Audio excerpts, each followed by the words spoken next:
খানবাড়িতে আজ লেগেছে উৎসবের ছোঁয়া। চারিদিকে কেবল আনন্দ আর হইচই। এর মধ্যে তিহানের মা তার বাবার বাড়িতেও খবর পাঠিয়ে দিয়েছে। তিহানের মামা মামি কত খুশি, আজ এত বছর পর তিহানকে দেখবে। তারা আজই চলে যাবে খানবাড়িতে। তিহানের মামা তো ভাই বোন আইমান, রীতি আর নিশা কত খুশি হয়েছে ফুফাতো ভাই এসেছে। ফুফাতো ভাইকে দেখতে যাবে।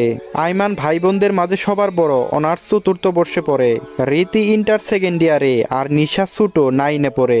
তিহান নিজের রুমে ঢুকে অবাক দৃষ্টিতে তাকিয়ে আছে। সেই ছোটবেলা এই রুমে তার কত আনাগোনা, কত রাত কাটিয়েছে।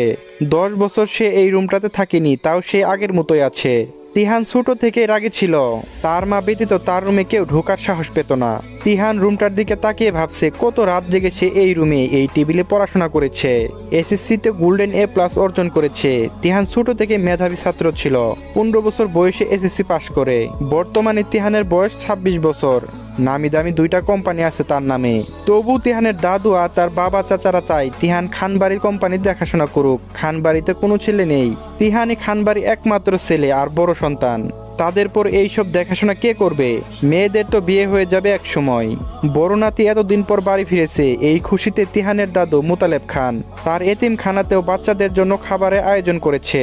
তিহানের বাবা প্রতিবেশীদের দাওয়াত করে খানবাড়িতে। তাদেরও আজ দাওয়াত। প্রতিবেশীরাও খুশি, ছুটে আসে খানবাড়িতে তিহানকে এত বছর পর দেখবে বলে। তারই মাঝে বাজার থেকে ফিরেছে তিহানের ছোট চাচা আজিজুল খান।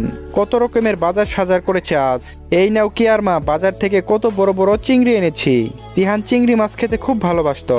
আজ সব রকমের ভালো খাবার রান্না হবে দুপুরের জন্য, বুঝেছ? আমি আসছি বলে আজিজুল খান চলে যায় তিহানের রুমের উদ্দেশ্য। তিহান এত বছর পর চাচাকে দেখে জড়িয়ে ধরে, কেমন আছো ছোট আব্বু?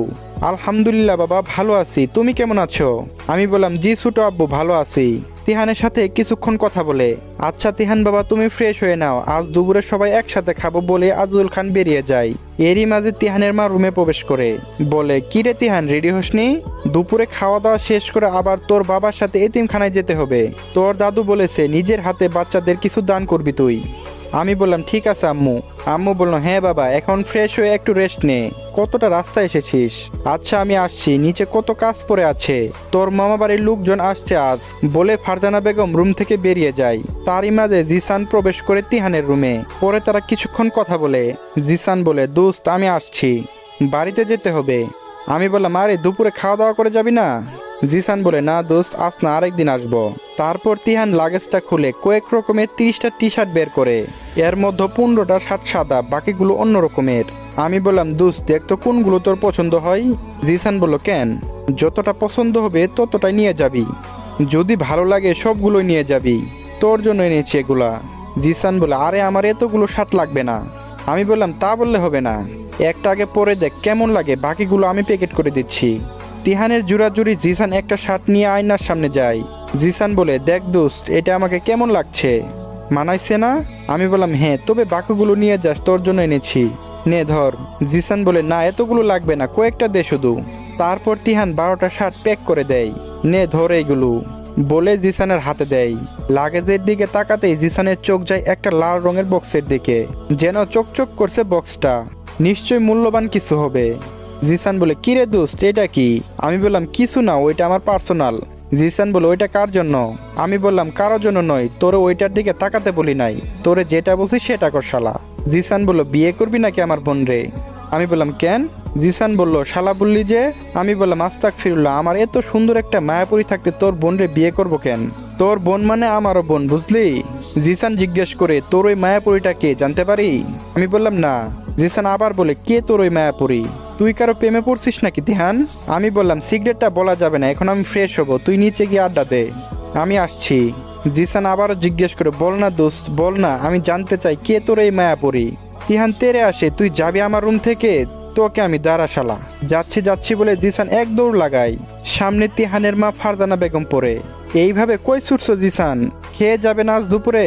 জিসান বলে, না আন্টি, আরেকদিন খাবো, আজ যাই। ফারজানা বেগম একটা মুচকি হাসি দিয়ে বলে, পাগল ছেলে একটা, ঠিক আমার তিহানের মতো। তিহান ওয়াশরুম থেকে বেরিয়ে তাকাতেই দেখে কেয়া দাঁড়িয়ে আছে। তিহান তো অবাক, সত্যি কি এটা ওই ছোট্ট মায়াপুরী যার সাথে বিয়ে ঠিক করে তিহান রাগ করে দেশ ছেড়ে চলে গিয়েছিল? তার মায়াপুরী কি আজও তার উপর রেগে আছে? বিভিন্ন ধরনের চিন্তা আসে মাথায়। তাও তিহান বলে, কি রে ওইখানে দাঁড়িয়ে আছিস কেন, ভিতরে আয়।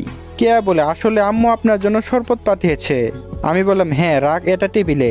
কেয়া বলে, আমি আসি। আমি বললাম, চলে যাবি যখন এসেছিলি কেন? কেয়া মাথা নিচু করে নিচের দিকে তাকিয়ে আছে। তিহান কেয়ার কাছে একটু এগিয়ে গিয়ে থুতনি ধরে মাথা উঁচু করে, কি রে তাকা আমার দিকে। কেয়া বলে, আসলে তিহান ভাই। আমি বললাম, কি আসলে? কেয়া ভয়ে কাঁপছে আর বলছে, আসলে বল কি আসলে? কেয়া বলে, আসলে। আমি বললাম, আরে আসলে এটা কি বল না। কেয়া বলে, আসলে তিহান ভাই আম্মু বলেছিল। আমি বললাম, কি বলেছিল?